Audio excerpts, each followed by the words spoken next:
Hola, el día de hoy hablaremos sobre el constitucionalismo inglés. ¿Qué es el constitucionalismo?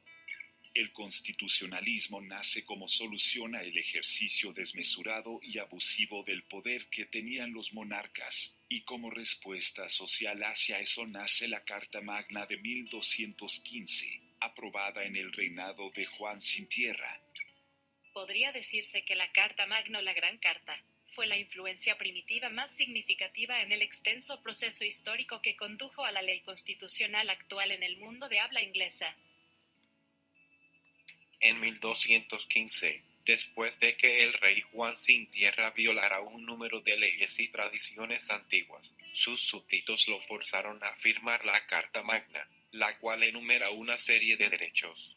La Carta Magna es considerada como uno de los documentos legales más importantes en el desarrollo de la democracia moderna. La Carta Magna fue un punto de cambio crucial en la lucha para establecer la libertad. Entre ellos estaba el derecho de la Iglesia a estar libre de la intervención del gobierno, los derechos de todos los ciudadanos libres a poseer y heredar propiedades y que se les protegiera de impuestos excesivos.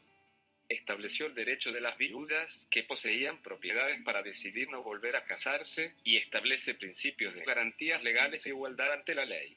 También contenía disposiciones que prohibían el soborno y maltrato de los funcionarios.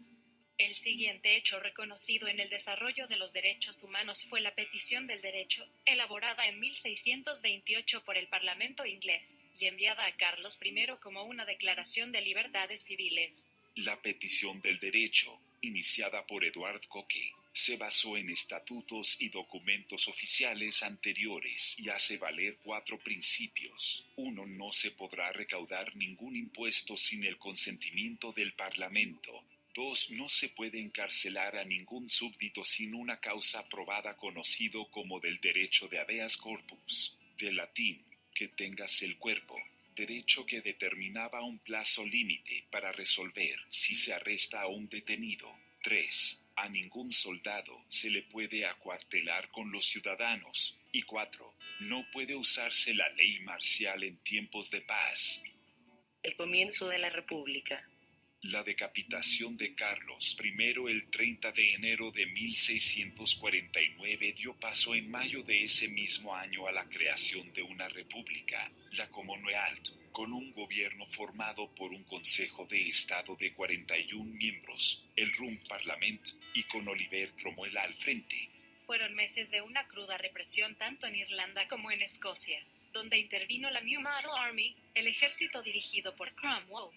La matanza de Drogheda dio paso a una inmigración masiva de colonos ingleses que no solo obtuvieron poder social y político en Irlanda, sino que se quedaron con las tierras de los rebeldes locales. Decenas de miles de católicos irlandeses, perseguidos, tuvieron que emigrar a las colónicas de Norteamérica mientras el país quedaba subordinado a Inglaterra. En Escocia se impuso la unión con Inglaterra en 1652, tras derrotarlos en Dunbar y hacer huir a Carlos II, el pretendiente al trono, a Francia. La república se convirtió en un régimen oligárquico que el propio Cromwell depuró a fin de rodearse solo de los afines a su causa. Este se enfrentó a los radicales tanto políticos como religiosos. Cromwell aplicó el puritanismo más radical, cerrando burdeles, teatros, cafés y tabernas, e incluso prohibiendo diversiones tales como las carreras de caballos. Se castigaron prácticas como el adulterio y se regularon viejas costumbres. Su despotismo político lo llevó a disolver el propio Rump Parliament en 1653 y crear un nuevo Consejo de Estados con 13 miembros que nombraron al Parlamento Barebón, formado por 140 parlamentarios. Aquel mismo año se adoptó el instrumento de gobierno, la primera constitución británica escrita donde se consolidaría el poder de Cromwell al proclamarlo Lord Protector. Resultados de su gobierno. A pesar de su perfil dictatorial, la política de Cromwell fue, en general, positiva para el desarrollo económico de Inglaterra. Favoreció a los intereses burgueses y practicó una política antinobiliaria que le llevó a suprimir la Cámara de los Lores. Se suprimieron derechos feudales, se facilitó la inversión de capitales en agricultura y ganadería, en la parte legislativa hubo una importante unificación de leyes, apoyo a la iniciativa privada en el comercio internacional y el desarrollo marítimo. abolió la pena de muerte por herejía, favoreció la alfabetización y la libertad de opinión en materia religiosa. La Declaración de los Derechos surge después de ciertos antecedentes históricos.